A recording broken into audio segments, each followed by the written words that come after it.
જામનગરમાં cabinet one અને પર્યાવરણ મંત્રી તેમજ જામનગર જિલ્લાના પ્રભારી મંત્રી મુળુભાઈ બેરાના અધ્યક્ષસ્થાને શહેરના ટાઉન હોલ ખાતે યુવા રોજગાર અને કૌશલ્ય સશક્તિકરણ સમારંભનું ભવ્ય આયોજન કરવામાં આવ્યું હતું। આ સમારંભમાં બહોળી સંખ્યામાં યુવાનોને રોજગાર નિમણૂક પત્રો એનાયત કરવામાં આવ્યા। પ્રભારી મંત્રી મુળુભાઈ બેરાએ આ પ્રસંગે યુવાનોને પ્રેરણા આપતા જણાવ્યું હતું કે દેશના વડાપ્રધાન નરેન્દ્રભાઈ મોદીએ ગુજરાતના તત્કાલીન મુખ્યમંત્રી તરીકે ભવિષ્યની જરૂરિયાતોને ધ્યાનમાં રાખીને તમામ ક્ષેત્રોના વિકાસ માટે નક્કર આયોજન કર્યું હતું।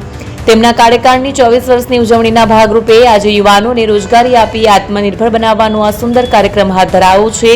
મંત્રીએ રોજગારી મેળવનાર યુવાનોને શુભેચ્છાઓ પાઠવતા જણાવ્યું હતું કે તેઓ માત્ર નોકરી મેળવનાર નહીં પરંતુ ભવિષ્યમાં અન્યોને રોજગારી આપતા સક્ષમ ઉદ્યોગ સાહસિક બને।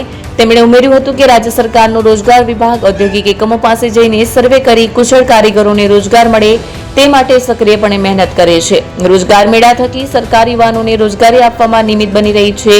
વિશેષ રૂપે સરકારે આઈટીઆઈમાં ખૂબ મોટી ભરતીઓ શરૂ કરી જરૂરી ઇન્ફ્રાસ્ટ્રક્ચર ઊભું કર્યું છે। હર્ષલ ખંડેરિયા, જામનગર।